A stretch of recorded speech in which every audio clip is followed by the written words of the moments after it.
Hi friends, मैं फिर हाजिर हूँ एक नई कहानी के साथ। आज की हमारी कहानी है औलाद हो ना हो, हम साथ हैं तो क्या गम है। क्या सोच रही हो रमा?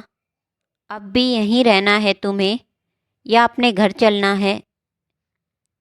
बेटे के मुँह में लगता है पागल हो गई हो। अरे इनका क्या है, ये तो अब बस पत्नी और बच्चों में ही अपना परिवार समझते हैं।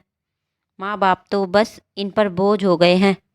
हजार दफ़े कहा, चुपचाप अपने ही घर में रहते हैं, पेंशन मिलता ही है, हमारा गुजारा आराम से हो जाएगा। पत्नी रमा के हाथों को थामे नवल बाबू बोल रहे थे, ऐसे कैसे इन्हें इस हाल में छोड़कर जा सकते हैं जी? थोड़ा तो सोचकर बोलिए। जाने दीजिए ना, बहू की बात का क्या बुरा मानना, जब बेटा ही ना समझे। पर हम तो माँ बाप हैं ना। बेटा बहू को छोड़ भी जाएं, पर इस 3 साल की पोती को तो नज़र भर के देखिए, और फिर 2 महीने का पोता भी तो है। अरे बेटा बहू ना समझ हैं, पर हम तो समझते हैं ना।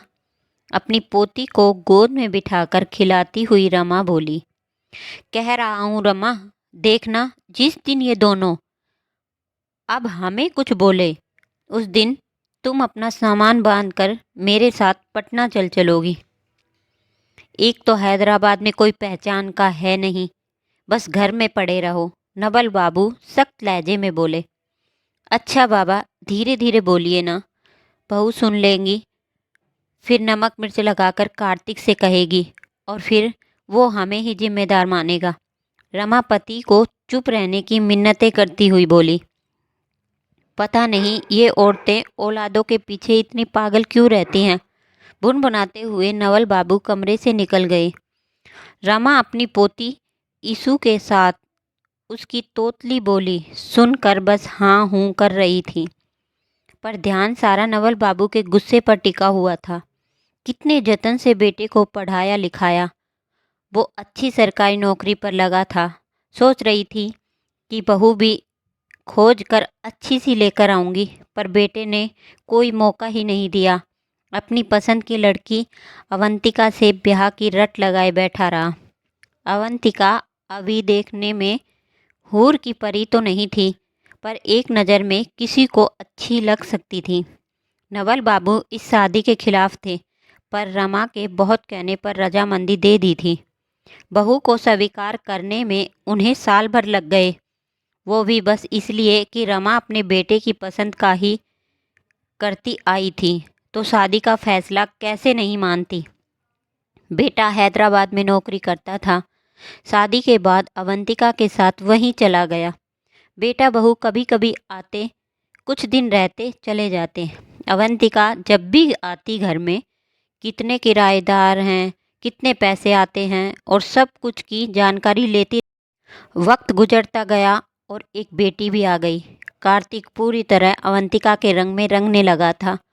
वो जो बोलती वैसे ही करता और करता। अभी 2 महीने पहले ही दूसरे बेटे के जन्म से पहले रमा और नवल बाबू को कार्तिक ने आने के लिए कहा था। यूँ तो अवंतिका के माता पिता भी अक्सर बेटी के घर आकर रहा करते थे। बच्चे के जन्म से पहले वो चले गए, बस इसलिए कि बेटी को बड़े अस्पताल में जाकर बच्चे को जन्म देना था, जिसका खर्चा बहुत आता।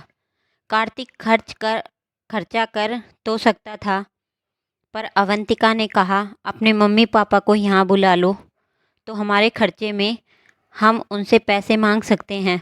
बस पत्नी की बात में आकर कार्तिक ने रमा और नवल बाबू को बुला लिया था। रमा अपनी पोती के साथ अवंतिका का भी पूरा ध्यान रखती थी। बच्चा होने के बाद ये चाहिए वो चाहिए करके रमा और नवल बाबू से बहुत पैसे ले चुके थे। एक दिन तो हद कर दी थी अवंतिका ने। रमा रसोई में काम कर रही थी, उसे कार्तिक और अवंतिका की आवाज़ सुनाई दी। उस वक्त नवल बाबू बाहर पोती को लेकर टहलने गए हुए थे। कार्तिक, हमारे खर्चे बहुत बढ़ गए हैं, तुम ऐसा करो, मम्मी पापा से बोलो जो पटना वाले फ्लैट का किराया आता है वो हमें दे दिया करें, और पेंशन के पैसे भी। हमारे पास रह रहे हैं तो उनके खाने पीने और पापा जी की दवाओं के पैसे इतने लगते हैं, वो हमें दे दिया करें। रमा के हाथ ये सुनते ही काम करते करते कांपने लगे और पैर लड़खड़ाने लगे थे। पर कार्तिक की बात से वो संभल गई थी। कमाल करती हो तुम भी। मैं मम्मी पापा के खाने पीने के पैसे लूँगा, वो हमारे बच्चों को जो देना चाहे दे, मैं कुछ नहीं कहने वाला, कहकर कार्तिक ऑफिस चला गया था। रमा तो सुनकर दंग रह गई थी। उसे तो अंदाज़ा भी नहीं था कि पोती को लेकर नवल बाबू घर आ गए थे और सारी बातें। उस दिन तो रमा ने नवल बाबू को शांत कर दिया था। रविवार का दिन था, सब बैठकर खाना खा रहे थे। अवंतिका ने कहा, मम्मी मम्मी पापा जी, आप लोग बहुत वक्त से यहाँ पर हैं, जानते ही हैं हमारे 2 बच्चे हो गए हैं, अब हमारे खर्चे भी बढ़ गए हैं, आप लोगों का भी खर्चा होता है, आप हमें अपने खाने का खर्च दे दिया करें तो हमें सहूलियत होगी। कार्तिक चुपचाप बैठकर सुन रहा था, कुछ भी नहीं बोला। अब हम बेटे के पास रहेंगे तो अपने खाने पीने का खर्चा देना है, हम तो कभी तुम्हारे आने पर तुमसे खर्चा नहीं मांगते। वाह बेटा, बहुत सही जा रहे हो। ये तो तुम दूसरे घर से आई है, हमें अपना नहीं मान रही है। तू तू तो हमारा खून है। ये सुनकर भी चुप है। नवल बाबू आवेश में आकर बोले, पापा क्या गलत कह रही है, हमारे खर्चे बढ़ रहे हैं, आप दे दोगे तो क्या हो जाएगा। कार्तिक ने कहा, कार्तिक बेटा, लगता है अब हमारे तेरे यहाँ से जाने का समय आ गया है। सोच कर तो यही आए थे कि कुछ महीने रह जाएंगे, पर तुम दोनों पर हम शायद बोझ हो गए हैं। रही पैसे देने की बात, तू वैसे ही मांग लेता तो हम दे देते, पर हमारे खाने पीने के पैसे मांग कर तूने तो मेरी ममता को भी छलनी कर दिया है। आप ठीक कह रहे थे जी, हमें उसी दिन चले जाना चाहिए था जब पहली बार अवंतिका ने कार्तिक से ये बात कही थी। मुझे माफ़ कर दीजिए जी, बेटे के मुँह में आज आपको यूँ बातें सुननी पड़ी, कहकर रमा नवल बाबू की ओर गुनाहगार नज़रों से देख रही थी। दोनों ने फ्लाइट बुक किया और दूसरे दिन कार्तिक के घर से निकलने को हुए तभी कार्तिक उनके पास आकर माफ़ी मांगने लगा। मुझे माफ़ कर दीजिए पापा, मैं अवंतिका की बातों में आ गया। आज इस मुकाम पर आप लोगों की वजह से ही हूँ। पता नहीं मेरी मति क्यों भ्रष्ट हो गई जो मैं ऐसे बोल गया। बेटा, तू जैसा भी है रहेगा मेरा बेटा ही, पर आज तेरे बाप को समझ आ गया, पैसे के आगे रिश्ते नहीं टिकते। रही तुम्हें पैसे देने की बात, जो तुम कह रहे हो ज़रूरत बढ़ गई तो मैं हर महीने कुछ रकम पोती के नाम जमा करता रहूँगा। अब तुम जब हमारे घर आओगे अपना और अपनी पत्नी के खाने के पैसे दे देना। जो तमाचा तुमने हम दोनों के मुंह पर मारा है, ये तमाचा किसी और को ना मिले, कहकर नवल बाबू रमा का हाथ पकड़े और कैब में बैठकर एयरपोर्ट की ओर चल दिए।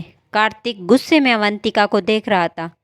अपने माता पिता का ये अपमान उसे अंदर ही अंदर झकझोर रहा था।